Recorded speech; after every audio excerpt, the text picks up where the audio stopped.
Hello friends, welcome to my channel learn on GS. आज हम platform का test series 4 बनाएंगे जो बीपीएससी शिक्षक के लिए बहुत ही महत्वपूर्ण है तथा इसका मैथ तथा रीजनिंग का सॉल्यूशन टेलीग्राम चैनल पर डाल दिया गया है, जिसका लिंक वीडियो को डिस्क्रिप्शन में दे दिया गया है। वहाँ से जा करके मैथ तथा रीजनिंग का सॉल्यूशन देख सकते हैं। तो चलिए स्टार्ट करते हैं। निम्न में से कौन सा वस्तु से बड़ा आभासी प्रतिबिंब निर्मित करता है? तो अवतल दर्पण वस्तु से बड़ा आभासी प्रतिबिंब निर्मित करता है, वहीं उत्तल दर्पण द्वारा बनाया गया प्रतिबिंब सदैव आभासी आकार में छोटा होता है। बताइए फ्रेंड्स, कौन सा वस्तु से बड़ा आभासी प्रतिबिंब निर्मित करता है? तो अवतल दर्पण। नेक्स्ट प्रश्न देखते हैं। लंबी दूरियों के मापन के लिए किस मापन विधि का उपयोग किया जाता है? तो लंबी दूरियों के मापन के लिए समानांतर विधि का उपयोग किया जाता है, वही लंबन विधि आमतौर पर तारों की दूरी मापने के लिए प्रयोग की जाती है। तो बताइए फ्रेंड्स, लंबी दूरियों को मापने के लिए किस मापन विधि का प्रयोग किया जाता है? तो समानांतर विधि। नेक्स्ट प्रश्न देखते हैं। किसी वस्तु को केंद्र से बाहर की ओर झुकाने अथवा धकेलने के लिए कार्य करने वाला छद बल कहलाता है। तो किसी वस्तु को केंद्र से बाहर की ओर झुकाने अथवा धकेलने के लिए कार्य करने वाला छद बल अपकेंद्रीय बल कहलाता है। वहीं वृत्ताकार पथ में केंद्र से बाहर की ओर लगने वाले बल को अपकेंद्रीय बल कहते हैं। अपकेंद्रीय बल के कुछ उदाहरण हैं। कुम्हार के चाक में घूमने के लिए लकड़ी फंसाने का गत्ता चाक की परिधि के पास बनाया जाता है। तो बताइए फ्रेंड्स, किसी वस्तु को केंद्र से बाहर की ओर झुकाने अथवा धकेलने के लिए कार्य करने वाला बल क्या कहलाता है? तो अपकेंद्रीय बल। नेक्स्ट प्रश्न देखते हैं। ध्वनि किस माध्यम से गुजर नहीं सकती है? तो ध्वनि निर्वात से गुजर नहीं सकती है। ध्वनि के गमन के लिए माध्यम होना आवश्यक है। ध्वनि का वेग सबसे अधिक ठोस में होता है। ध्वनि की तीव्रता का मापन डेसिबल होता है। तो बताइए फ्रेंड्स, ध्वनि किस माध्यम से नहीं गुजर सकती है? तो निर्वात से ध्वनि नहीं गुजर सकती है। निम्नलिखित का सही उत्तर के साथ मिलान करें। तो कार्य का एसआई मात्रक जूल होता है। बैटरी रासायनिक ऊर्जा विद्युत ऊर्जा में परिवर्तित करता है। शक्ति किलोवाट घंटा होगा। माइक्रोफोन ध्वनि ऊर्जा विद्युत ऊर्जा में परिवर्तित करता है। बर्फ की स्थिति से पानी की स्थिति में परिवर्तन डैश की वजह से होता है। तो बर्फ की स्थिति से पानी की स्थिति में परिवर्तन तापमान में वृद्धि की वजह से होता है। तो बताइए फ्रेंड्स, बर्फ की स्थिति से पानी की स्थिति में परिवर्तन किस वजह से होता है? तो तापमान में वृद्धि की वजह से होता है।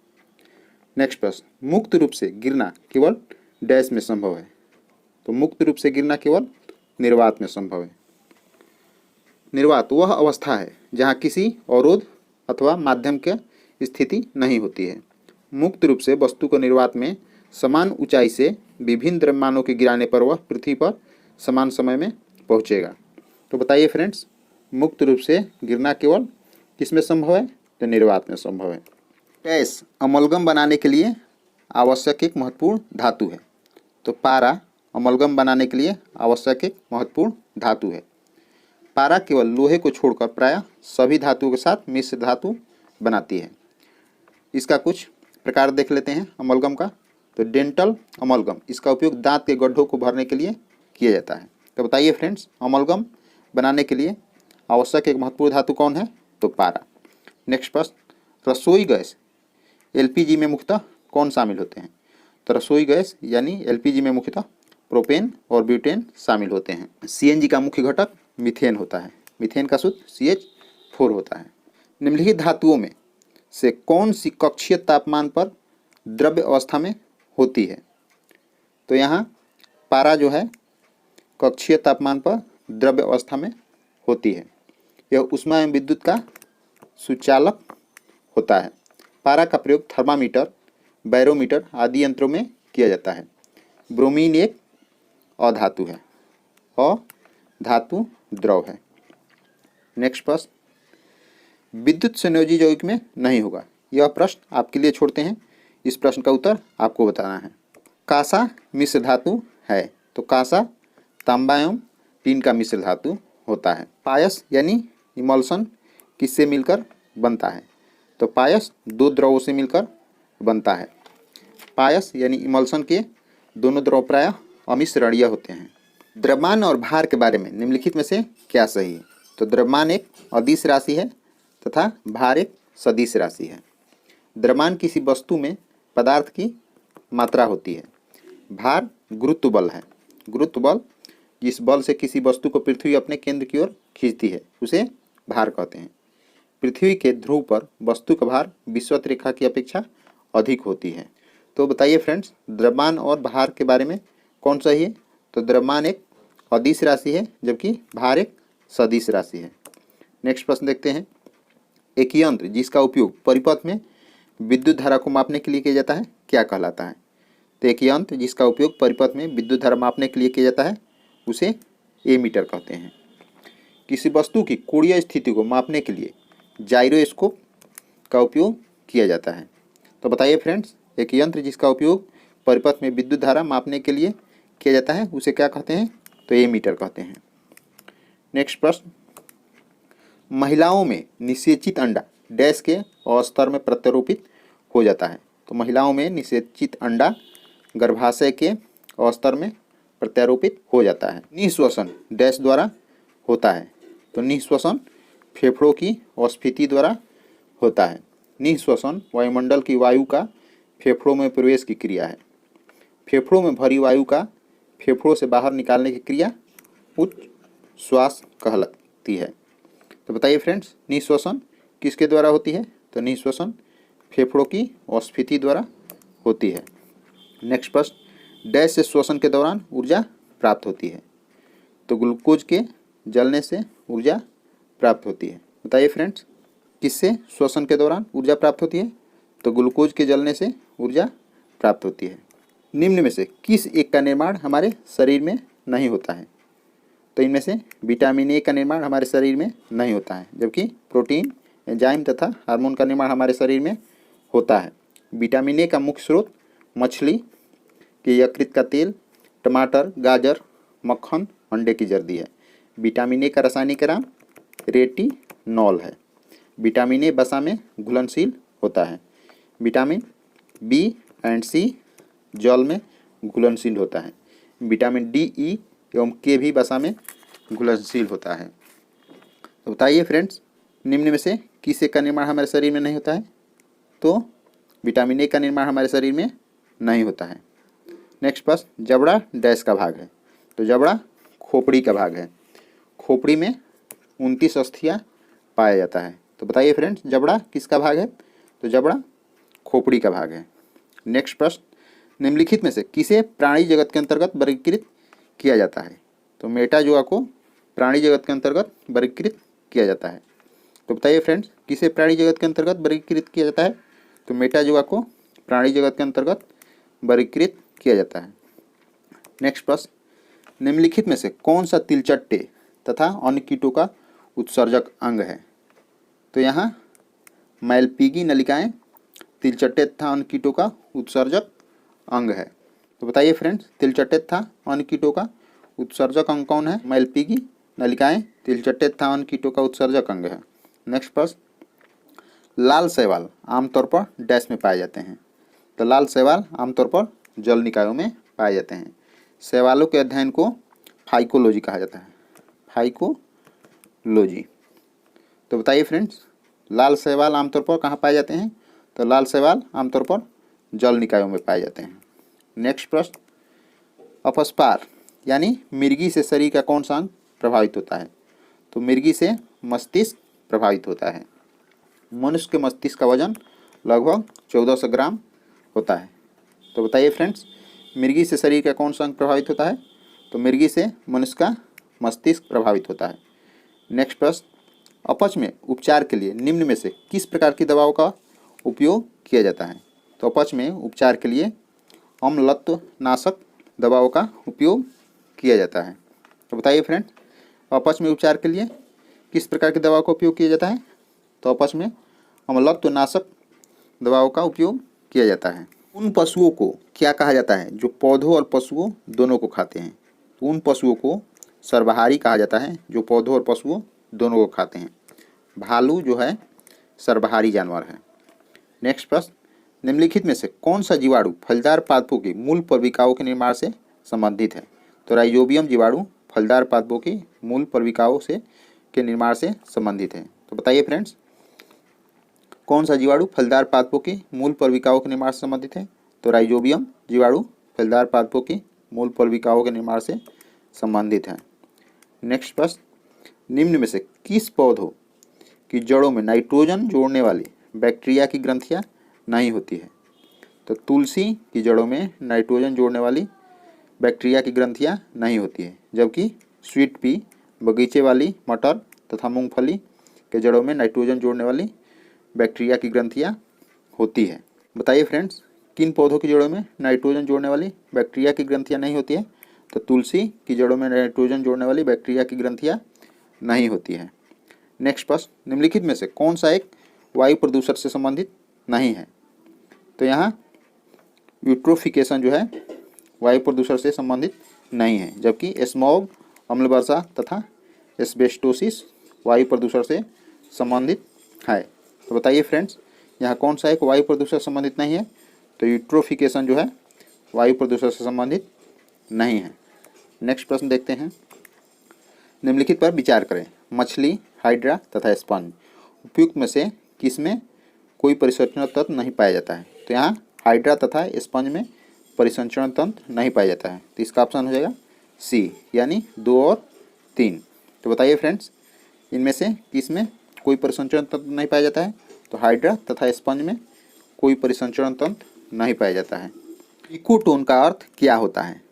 तो इकोटोन वो है जहाँ 2 बायोमास मिलते हैं। तो बताइए फ्रेंड्स, इकोटोन का अर्थ क्या होता है? तो इकोटोन वो है जहाँ 2 बायोमास मिलते हैं। नेक्स्ट प्रश्न 72, पालकों की पत्तियों में किसकी मात्रा सर्वाधिक होती है? तो पालकों की पत्तियों में आयरन की सर्वाधिक मात्रा होती है। तो बताइए फ्रेंड्स, पालकों की पत्तियों में इनमें से किसकी मात्रा सर्वाधिक होती है? तो पालकों में आयरन की मात्रा सर्वाधिक होती है। हॉटस्पॉट क्या है? तो उच्च स्थानिक जैव विविधता का तंत्र हॉटस्पॉट कहलाता है। किसी क्षेत्र में उपस्थित समस्त जैविक समुदाय एवं उसके जैविक वातावरण को पारिस्थितिकी तंत्र कहते हैं। पारिस्थितिकी तंत्र जैविक, अजैविक तथा ऊर्जा के बीच अंतर संबंधों का अध्ययन ही पारितंत्र कहलाता है। पारिस्थितिकी तंत्र की संरचना जैविक संगठन, अजैविक संगठन तथा ऊर्जा संगठन से मिलकर बनी होती है। नेक्स्ट प्रश्न, घास, बकरी और मानव से युक्त खाद्य श्रृंखला। यहाँ घास, बकरी तथा मानव होगा। प्रथम घास, उसके बाद बकरी, उसके बाद मानव। पारिस्थितिकी तंत्र में एक जीव से दूसरे जीव में भोज्य पदार्थ का स्थानांतरण खाद्य श्रृंखला कहलाता है। खाद्य श्रृंखला। नेक्स्ट प्रश्न, निम्नलिखित में से कौन सा त्रिक्षारकीय अम्ल यानी ट्राइबेसिक एसिड का रासायनिक सूत्र है? तो यहाँ H3PO4 त्रिक्षारकीय अम्ल का रासायनिक सूत्र है। नेक्स्ट प्रश्न, भारतीय संविधान में कितनी अनुसूचियाँ हैं? तो भारतीय संविधान में 12 अनुसूचियाँ हैं। प्रथम अनुसूची में भारतीय संघ के घटकों राज्यों, जिसमें 28 राज्य हैं, एवं संशासित 8 क्षेत्रों का उल्लेख किया गया है। 1937 में कांग्रेस मंत्रिमंडल कितने प्रांतों में बने? तो 1937 में कांग्रेस मंत्रिमंडल 8 प्रांतों में बने। 1937 में कांग्रेस संयुक्त प्रांत, बिहार, मध्य प्रांत, उड़ीसा और मद्रास में बहुमत प्राप्त किया। वहीं बॉम्बे प्रांत में कांग्रेस बहुमत के निकट रही, वहां भी सरकार बनाई। 1937 के चुनाव में कांग्रेस बड़े दल होने के कारण पश्चिमोत्तर प्रांत और असम में भी सरकार बनाया। तो बताइए फ्रेंड्स, 1937 ईस्वी में कांग्रेस मंत्रिमंडल कितने प्रांतों में बने? तो 1937 में कांग्रेस मंत्रिमंडल 8 प्रांतों में बनी। नेक्स्ट प्रश्न देखते हैं, कॉमनवेल्थ का मुख्यालय कहाँ है? तो कॉमनवेल्थ का मुख्यालय लंदन में है। कॉमनवेल्थ में वर्तमान में 54 सदस्य हैं। नेक्स्ट प्रश्न, मुगल सम्राटों का मीर बख्शी किस विभाग की अध्यक्षता करता था? तो मुगल सम्राट की मीर बख्शी सेना संगठन का अध्यक्षता करता था। मुगल काल में बख्शी सूबे के प्रमुख सेना का संगठन था। मुगल काल में दीवान ए रसातल विदेश विभाग था। वहीं दीवान ए बरीद गुप्तचर विभाग को कहा जाता था। दीवाने बिजारत अर्थ विभाग होता था जो वजीर के अधीन होता था। चेन्नई को दक्षिण पश्चिम मानसून से अन्य स्थानों की अपेक्षा कम वर्षा मिलती है क्योंकि मानसून कोरोमंडल तट के समानांतर चलते हैं। वहीं गारो, खासी एवं जैंतिया पहाड़ियों पर बंगाल की खाड़ी से आने वाली हवाएं से अधिक वर्षा होती है। बंगाल की खाड़ी से आने वाली हवाएं को दक्षिण पश्चिम मानसून की शाखा के नाम से जाना जाता है। नेक्स्ट प्रश्न देखते हैं, निम्नलिखित में से कौन 19वीं शताब्दी के भारत में सामाजिक सुधार आंदोलन के अग्रगामी था? तो राजा राममोहन राय 19वीं शताब्दी के भारत में सामाजिक सुधार आंदोलन के अग्रगामी थे। ये भारतीय पुनर्जागरण के अग्रदूत थे। इन्होंने पाश्चात्य ज्ञान विज्ञान को महत्व दिया। 20 अगस्त 1828 को कलकत्ता में इनके द्वारा ब्रह्म समाज की स्थापना की गई। ब्रह्म समाज ने मूर्ति पूजा का विरोध किया था। Precepts of Jesus Raja Rammohan Roy की प्रमुख कृति है। राजा राममोहन राय को भारतीय पुनर्जागरण का पिता, अग्रदूत, मसीहा, भारतीय राष्ट्रवाद का पैगंबर, अतीत और भविष्य का सेतु, भारतीय राष्ट्रवाद का जनक, आधुनिक भारत का पिता, प्रथम आधुनिक पुरुष तथा अग्रदूत भी कहा जाता है। जीविका प्रकार की खेती अपनाई जाती है। तो जीविका प्रकार की खेती डेल्टा में अपनाई जाती है। वहीं झूम खेती पहाड़ी भागों में की जाती है। नेक्स्ट प्रश्न, एक ही समय में कंपन करने वाले स्थानों को जोड़ने वाली रेखाओं की श्रृंखला कहलाती है। तो एक ही समय में कंपन करने वाले स्थानों को जोड़ने वाली रेखाओं की श्रृंखला सहभूकंप रेखा यानी हीमोसिस्मल लाइंस कहलाता है। नेक्स्ट प्रश्न देखते हैं, निम्न में से कौन सा मंडल सर्वाधिक गर्म होता है? तो क्षोभ मंडल जो धरती के सबसे समीप है वह सबसे गर्म होता है। प्रमुख प्रकारों के वायुमंडलीय घटनाएं क्षोभ मंडल में ही घटित होती है। क्षोभ मंडल में तापमान की गिरावट की दर 165 मीटर की ऊंचाई पर 1 डिग्री सी की होती है। समताप मंडल हवाई जहाज उड़ाने के लिए आदर्श मंडल है। वहीं आयन मंडल को संचार मंडल के नाम से भी जाना जाता है। नेक्स्ट प्रश्न, दक्षिण अमेरिका महादेश के एक प्रमुख देश ब्राज़ील की राजधानी कहाँ है? तो दक्षिण अमेरिकी महादेश के एक प्रमुख देश ब्राज़ील की राजधानी ब्राज़ीलिया है। वहीं ब्यूनस आयर्स अर्जेंटीना की राजधानी है तथा सेंटियागो जो है चिली की राजधानी है। मर्मागुआ बंदरगाह किस राज्य में स्थित है? तो मर्मागुआ बंदरगाह गोवा में स्थित है। मर्मागुआ बंदरगाह लौह अयस्क निर्यात के लिए प्रसिद्ध है। नेक्स्ट प्रश्न, महासागरों के सतही जल का औसत तापमान लगभग कितना होता है? तो महासागरों के सतही जल का औसत तापमान लगभग 17 डिग्री सेल्सियस होता है। बताइए फ्रेंड्स, महासागरों के सतही जल का औसत तापमान लगभग कितना होता है? तो महासागरों के सतही जल का औसत तापमान लगभग 17 डिग्री सेल्सियस होता है। स्थानांतरित कृषि यानी शिफ्टिंग कल्टीवेशन का स्थानीय नाम डाहिया कहाँ पर है?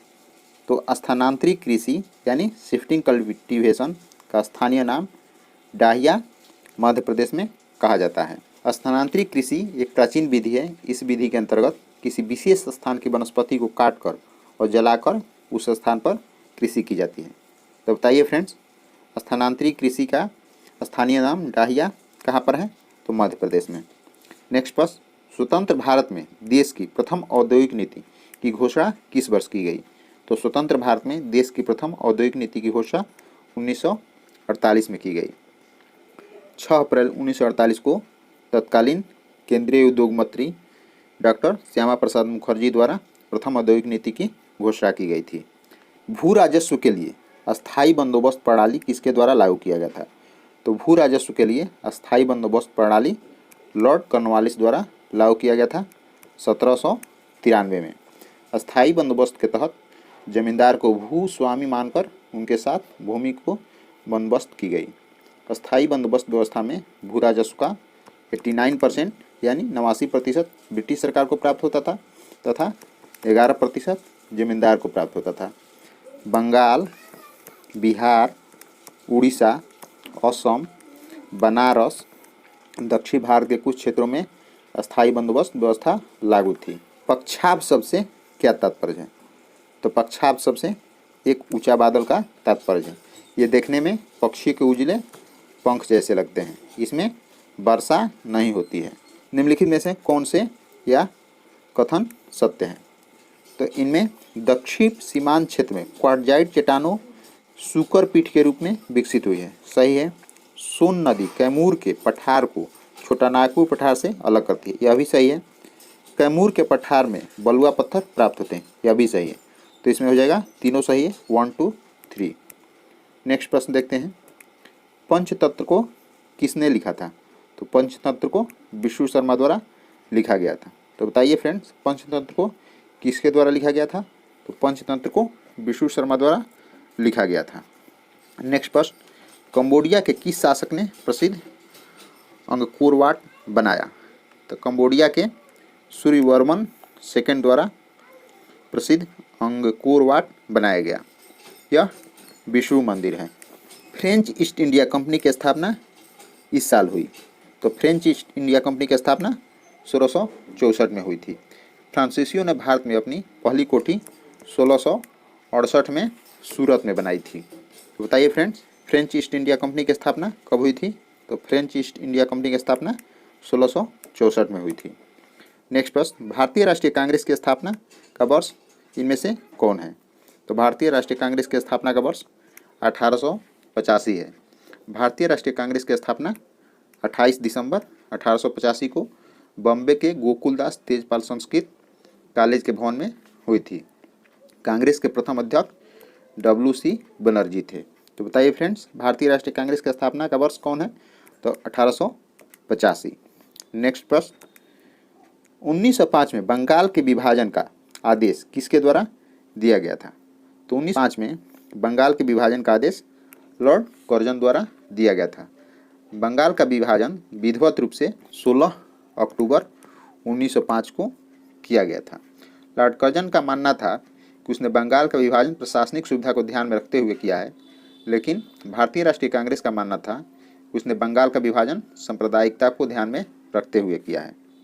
तो बताइए फ्रेंड्स, 1905 में बंगाल के विभाजन का आदेश किसके द्वारा दिया गया था? तो लॉर्ड कर्जन द्वारा। नेक्स्ट प्रश्न, भारतीय राष्ट्रीय कांग्रेस का अध्यक्ष निर्वाचित होने वाला प्रथम यूरोपीय था। तो भारतीय राष्ट्रीय कांग्रेस का अध्यक्ष निर्वाचित होने वाला प्रथम यूरोपीय जॉर्ज यूले था। इसने कांग्रेस के 1888 में इलाहाबाद अधिवेशन की अध्यक्षता की थी। तो बताइए फ्रेंड्स, भारतीय राष्ट्रीय कांग्रेस का अध्यक्ष निर्वाचित होने वाला प्रथम यूरोपीय कौन था? तो जॉर्ज यूले था। नेक्स्ट प्रश्न, निम्नलिखित पर विचार कीजिए। रॉलेट एक्ट आंदोलन, खेड़ा आंदोलन, चंपारण सत्याग्रह, अहमदाबाद मिल हड़ताल, उपरोक्त गांधीवादी आंदोलनों का सही कालानुक्रम क्या है?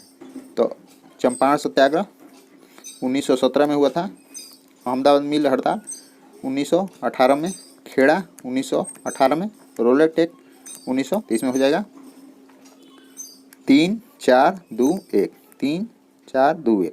तो ए सही हो जाएगा। नाजीवाद किसका समर्थक था? तो नाजीवाद राज्य की सर्वोच्चता के सिद्धांत का समर्थक था। नाजीवाद विचारधारा हिटलर द्वारा लाया गया था। वहीं फांसीवाद विचारधारा मुसोलिनी द्वारा लाया गया था। नेक्स्ट प्रश्न, तिलका मांझी का जन्म हुआ था। तो तिलका मांझी का जन्म 1750 में हुआ था। तिलका मांझी द्वारा भागलपुर छोटा नागपुर क्षेत्र में 1787 से 90 ईस्वी के बीच विद्रोह किया गया था। तिलका मांझी विश्वविद्यालय भी भागलपुर में स्थित है। नेक्स्ट प्रश्न, शाही लीची का उत्पादन बिहार के किस जिला में होता है? तो शाही लीची का उत्पादन बिहार के मुजफ्फरपुर जिला में होता है। वहीं मखाना अनुसंधान केंद्र दरभंगा में है। बिहार में जूट का सर्वाधिक उत्पादन किशनगंज तथा पूर्णिया में होता है। तो बताइए फ्रेंड्स, शाही लीची का उत्पादन बिहार के किस जिला में होता है? तो मुजफ्फरपुर जिला में। किस युद्ध के बाद जर्मनी का एकीकरण पूरा हुआ? तो सेडान के युद्ध के बाद जर्मनी का एकीकरण पूरा हुआ। सेडान का युद्ध 1870 ईस्वी में फ्रांस तथा जर्मनी के बीच हुआ था। तो बताइए फ्रेंड्स, किस युद्ध के बाद जर्मनी का एकीकरण हुआ था? तो सेडान के युद्ध के बाद 1870 जर्मनी का एकीकरण हुआ था। नेक्स्ट प्रश्न, टैगा वन में कौन से वृक्ष होते हैं? तो टैगा वन में मृदु काष्ठ वृक्ष होते हैं। टैगा वन सदाबहार वन है। इस वन की वृक्ष की पत्तियां नुकीली होती है। तो बताइए फ्रेंड्स, टैगा वन में कौन से वृक्ष होते हैं? तो टैगा वन में मृदु काष्ठ वृक्ष होते हैं। नेक्स्ट प्रश्न देखते हैं, जल डमरू मध्य से क्या अभिप्राय है? तो जल डमरू मध्य दो भूखंडों को विभाजित करने वाली जल पट्टी को जल डमरू मध्य कहा जाता है। बंगाल की खाड़ी तथा अरब सागर भूभाग को पाक जल डमरू मध्य अलग करती हैं। तो बताइए फ्रेंड्स, जल डमरू मध्य से क्या अभिप्राय है? तो दो भूखंडों को विभाजित करने वाली जल की पट्टी को जल डमरू मध्य कहा जाता है। नेक्स्ट प्रश्न, अलमाटी बांध किस नदी पर है? तो अलमाटी बांध कृष्णा नदी पर है। तुंगभद्रा नदी पर आंध्र प्रदेश और कर्नाटक की संयुक्त परियोजना है। तो बताइए फ्रेंड्स, अलमाटी बांध किस नदी पर बना है? तो अलमाटी बांध कृष्णा नदी पर बना है। नेक्स्ट प्रश्न, भारत में कुल्लू घाटी निम्नलिखित में से किसकी खेती के लिए प्रसिद्ध है? तो भारत में कुल्लू घाटी जो कि हिमाचल प्रदेश में है, सेब के लिए प्रसिद्ध है। जम्मू कश्मीर और हिमाचल प्रदेश भारत में सेब के लिए प्रसिद्ध है। आलू का सबसे अधिक उत्पादन उत्तर प्रदेश में होता है। भारत में नागपुर नींबू तथा संतरा के लिए प्रसिद्ध है। नारियल का सबसे अधिक उत्पादन केरल में होता है। नेक्स्ट प्रश्न, मेघना निम्नलिखित में से किन दो नदियों की सम्मिलित धारा है? तो मेघना जो है गंगा और ब्रह्मपुत्र दो नदियों की सम्मिलित धारा है। वहीं गंगा नदी बांग्लादेश में पद्मा के नाम से जानी जाती है। नेक्स्ट प्रश्न, मतदान का अधिकार नागरिकों का कैसा अधिकार है? तो मतदान का अधिकार राजनैतिक अधिकार है। हमारे देश में व्यस्त मताधिकार की व्यवस्था है। अनुच्छेद 324 के अंतर्गत चुनाव कार्य के अधीक्षण, निदेशन तथा नियंत्रण की शक्ति चुनाव आयोग को यानी चुनाव आयोग में निहित है।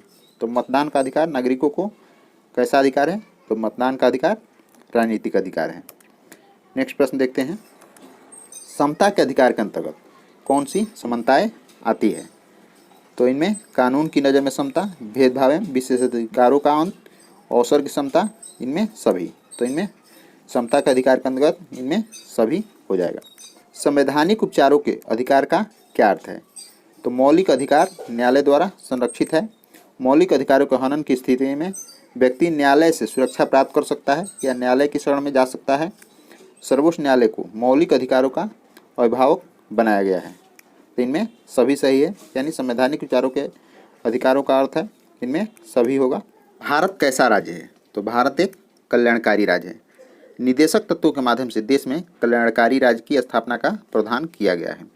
नीति निदेशक तत्वों के अवधारणा को आयरलैंड के संविधान से लिया गया है। नेक्स्ट प्रश्न, गांधी को माना जाता है। तो गांधी को दार्शनिक आर्यतावादी माना जाता है। गांधी जी का जन्म 2 अक्टूबर 1869 को गुजरात के पोरबंदर में हुआ था। नेक्स्ट प्रश्न, उत्तराखंड की पहली वंदे भारत एक्सप्रेस किन दो शहरों को जोड़ती है? तो उत्तराखंड की वंदे भारत एक्सप्रेस दिल्ली और देहरादून को जोड़ती है। ऑस्ट्रेलिया के किस शहर में भारत के नए वाणिज्यिक दूतावास की स्थापना की घोषणा की गई है? तो ऑस्ट्रेलिया की ब्रिस्बेन शहर में भारत ने एक वाणिज्यिक दूतावास की स्थापना की घोषणा किया है। तो बताइए फ्रेंड्स, ऑस्ट्रेलिया के किस शहर में भारत ने एक वाणिज्यिक दूतावास की स्थापना की घोषणा की है? तो ब्रिस्बेन में। नेक्स्ट प्रश्न, देश का नया कानून मंत्री मई 2023 में किसे नियुक्त किया गया है? तो देश के नया कानून मंत्री अर्जुन राम मेघवाल को मई के 2023 में नियुक्त किया गया है। नेक्स्ट प्रश्न देखते हैं, भारत ने किस देश के साथ मिलकर 50 स्टार्टअप एक्सचेंज प्रोग्राम लॉन्च किया है? तो भारत ने बांग्लादेश के साथ मिलकर 50 स्टार्टअप एक्सचेंज प्रोग्राम लॉन्च किया है। नेक्स्ट प्रश्न, मई 2023 में जापान में आयोजित G7 शिखर सम्मेलन में भारत की ओर से किसने भाग लिया? तो मई 2023 में जापान में आयोजित G7 शिखर सम्मेलन में भारत की ओर से PM नरेंद्र मोदी भाग लिए। G7 के सदस्य हैं Canada, France, Germany, Italy, Japan, Britain, America, ये 7 देश हैं। 28 मई 2023 को उद्घाटित संसद भवन के वास्तुकार कौन हैं? तो 28 मई 2023 को उद्घाटित संसद भवन के वास्तुकार विमल पटेल हैं। तो बताइए फ्रेंड्स, 28 मई 2023 को उद्घाटित संसद भवन के वास्तुकार कौन है? तो 28 मई 2023 को उद्घाटित संसद भवन के वास्तुकार विमल पटेल है। नए संसद भवन में लोकसभा के लिए 888 सदस्य तथा राज्यसभा के लिए 384 सदस्य यानी कुल 1272 सदस्यों की बैठने की व्यवस्था है। नेक्स्ट प्रश्न देखते हैं। Modi shaping a global order in flux के लेखक कौन है? ए किरण रिजिजू, बी विजय शेखर गोखले, सी विजय मोहन क्वात्रा, डी एस जयशंकर। तो Modi shaping a global order in flux के लेखक एस जयशंकर हैं, जो कि भारत के वर्तमान में विदेश मंत्री हैं। यह प्रैक्टिस सेट 4 खत्म हुआ। अगर वीडियो अच्छा लगा हो तो वीडियो को लाइक एंड शेयर करें तथा अगर चैनल पर नए हो तो चैनल को सब्सक्राइब कर लें।